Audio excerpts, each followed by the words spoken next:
यदि सरकार कहती है तुम अपराधी हो जबकि आपने कोई अपराध नहीं किया है, आपके विरुद्ध कोई सबूत नहीं, कोई मुकदमा नहीं, कोई सुनवाई नहीं, फिर भी आप अपराधी हैं, ऐसा क्यों? ऐसा इसलिए क्योंकि आप एक खास जाति में पैदा हुए हैं। वो सिर्फ आप ही नहीं, आपके माता पिता अपराधी, आपके बच्चे अपराधी और आने वाली पूरी पीढ़ियां अपराधी हैं। यह कोई फिल्म की कहानी नहीं है, यह था 1871 का भारत, जब ब्रिटिश सरकार ने ऐसा एक कानून बनाया जिसने लाखों लोगों को जन्म से अपराधी घोषित कर दिया।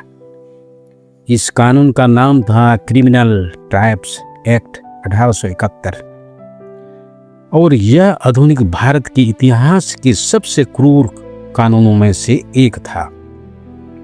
भारत हजारों सालों से सिर्फ शहरों और गांवों की सभ्यता नहीं था, यह उन समुदायों की भी भूमि थी जो घूमते हुए जीवन जीते थे, जैसे नट, बंजारे, काबिलिया, गड़िया, लाहौर, झांसी। ये लोग कलाकार थे, कहानीकार थे, लोहार थे, जड़ी बूटी के जानकार थे। इनका घर जंगल था, इनकी सड़कें खुला आसमान थी। लेकिन जब अंग्रेज भारत आए तो उन्होंने इस जीवन शैली को समझने की कोशिश नहीं की। उन्होंने इसे खतरा माना और यहीं से शुरू हुई एक खतरनाक सोच। कुछ समुदाय जन्म से ही अपराधी होते हैं। 1857 का विद्रोह ब्रिटिश साम्राज्य के लिए एक बड़ा झटका था। अंग्रेजों को लगा कि भारत को नियंत्रित करने के लिए उन्हें समाज को निगरानी और नियंत्रण के ढांचे में बांटना होगा और सबसे ज्यादा शक हुआ घुमंतु जातियों पर, क्योंकि उनका कोई अस्थायी पता नहीं था। वे जंगलों को जानते थे और उन्हें ट्रैक करना मुश्किल था। ब्रिटिश प्रशासन के लिए ये लोग एक अनियंत्रित व्यक्ति थे और इस डर ने जन्म दिया नए कानून को। 1871 में ब्रिटिश सरकार ने एक कानून लागू किया जिसका मूल सिद्धांत था कुछ जातियां जन्म से अपराधी होती है। इस कानून के तहत हर व्यक्ति का सरकारी रजिस्टर में पंजीकरण होता था। वयस्क पुरुषों को हर हफ्ते पुलिस स्टेशन में हाजिरी देनी पड़ती थी। बिना अनुमति किसी इलाके से बाहर जाना अपराध था और कई समुदायों को जबरदस्ती सुधार बस्तियों में बसाया गया, जहां उन्हें कड़ी निगरानी में काम करना पड़ता था। कुछ जगह पर तो बच्चों को उनके माता पिता से अलग कर दिया गया।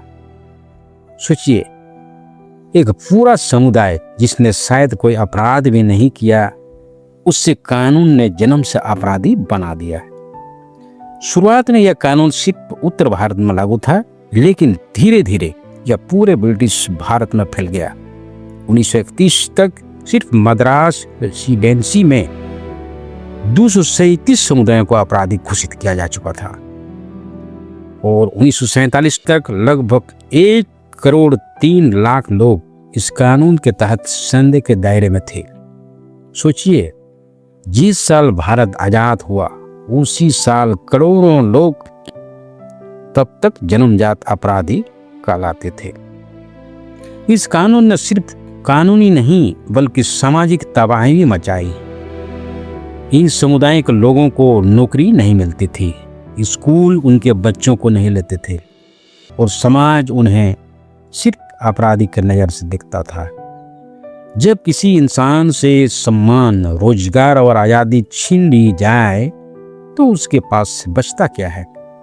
कभी कभी यही मजबूरी उन्हें अपराध की तरफ धकेल लेती है। फिर कहा जाता है, देखो हमने कहा था ये अपराधी हैं। भारत आजाद हुआ 1947 में और धीरे धीरे इस कानून के खिलाफ आवाज उठने लगी। 1949 में क्रिमिनल ट्राइब्स एक्ट को खत्म कर दिया गया और 1952 में इन समुदायों को डी नोटिफाइड ट्राइब्स घोषित किया गया। लेकिन कहानी यहीं खत्म नहीं हुई, क्योंकि उसी साल एक नया कानून आया, हैबिचुअल ऑफेंडर्स एक्ट, जिसने पुराने कानून की सोच को कई जगहों पर जिंदा रखा। इतिहास सिर्फ राजाओं और युद्धों की कहानी नहीं है, यह उन लोगों की भी कहानी है जिन्हें इतिहास ने गलत तरीका से अपराधी बना दिया।